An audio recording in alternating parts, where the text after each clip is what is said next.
कैसे जी वो मोर हृदय के रानी ते बता कि तोर बिना कैसे जी वो कि तोर बिना कैसे जी हो ना।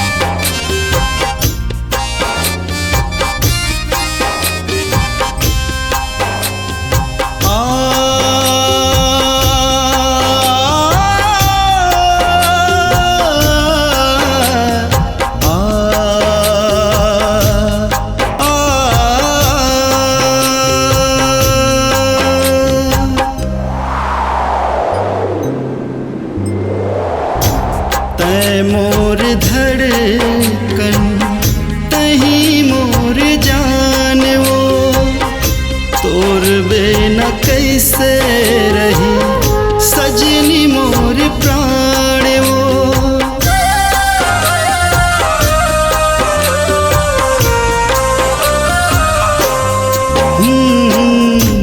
तै मोर धड़कन तही मोर जान वो तोर बिना कैसे रही सजनी मोर प्राण वो। मैं तोर दिया रानी ऐ मोर बाती वो जन्म जन्म के मो जीवन साथी वो। बात के देह मोला सिला कि तोर बिना कैसे जी वो मोर हृदय के रानी ते बता कि तोर बिना कैसे जी वो कि तोर बिना कैसे जी हो ना।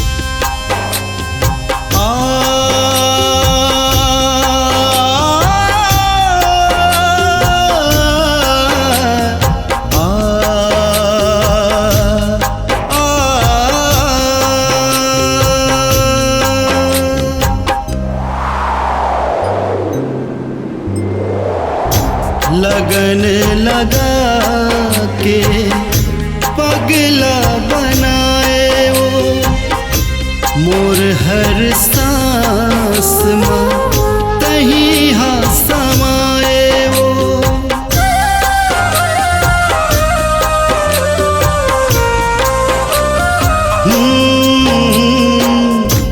लगन लगा के पगला बनाए वो मोर हर सांस में तही हाँ समाए वो। जीना का जीना जीना तोर बिन रानी वो सात जन्म के मो प्रेम दीवानी वो। बात के देह मोला सिला कि तोर बिना कैसे जी वो मोर हृदय के रानी ते बता कि तोर बिना कैसे जी वो कि तोर बिना कैसे जी हो ना। कि तोर बिना कैसे जी वो कि तोर बिना कैसे जी हो ना।